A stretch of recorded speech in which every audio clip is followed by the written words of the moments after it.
Hi, this is Mike from thesubstream.com, and I'd like to talk about a film called Victoria Park, which was written in Victoria Day. I don't know why I always mess that up. Hi, this is Mike from thesubstream.com, and I'd like to talk quickly about a film called Victoria Day, which was written and directed by noted Jolene. Shut up, buddy.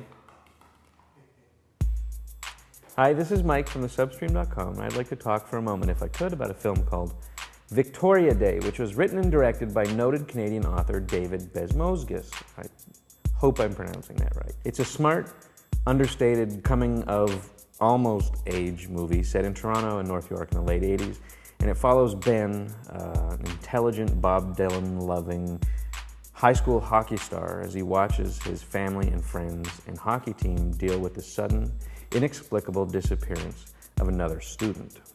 The whole thing operates at a very low rev, low-key pace and tone, led by Mark Randall as Ben. And there are several scenes in this movie where he flops down on his bed and stares up at the ceiling, or sits in an idling car looking off in the distance, or walks slowly up the stairs to his room as his parents yell at him in the background.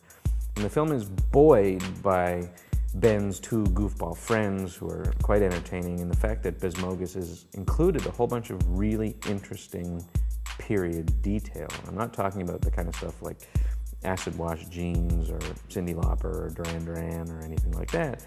I'm talking about setting the film against the 1988 Stanley Cup Finals when the Oilers were playing the Bruins. Ben and his Russian emigre father both idolized Gretzky, and it's legitimately enjoyable to watch a memory that's so entrenched in my consciousness as a hockey-loving Canadian dude in turn be fictionalized and given texture and flavor and used as color for another story.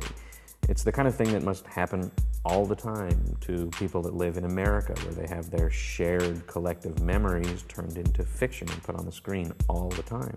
But it doesn't happen to Canadian things like the 1988 Stanley Cup Finals often enough, and it's a really kind of unique pleasure in this film, and that's probably one of the best things about it. It's not quite enough, though, as the film slows itself down as it progresses and as Ben moves towards a more mature, sober understanding of adulthood and responsibility. What's missing for me is the ecstatic, transformative moment where a character both fully inhabits and sheds the teenage skin. But this is a Canadian movie about a Canadian character. And while Americans get to be dazed and confused at Ridgemont High and have days off where they steal Ferraris, we're Canadian, and we do things much more soberly and more somberly and much more ice-stormily.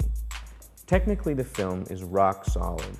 The editing and camera work are top-notch, and what scant music there is in the film is really well chosen and effective. I enjoyed the film, I think, and while I probably wouldn't rush out this week to see it again, I definitely want to see more films like it, and I definitely want to see more films by the same director. And there are more than enough nice scenes, interesting moments, and great shots to make it worth recommending and worth seeing if you're tired of the Transformers. And I give it a 6.8 out of 10.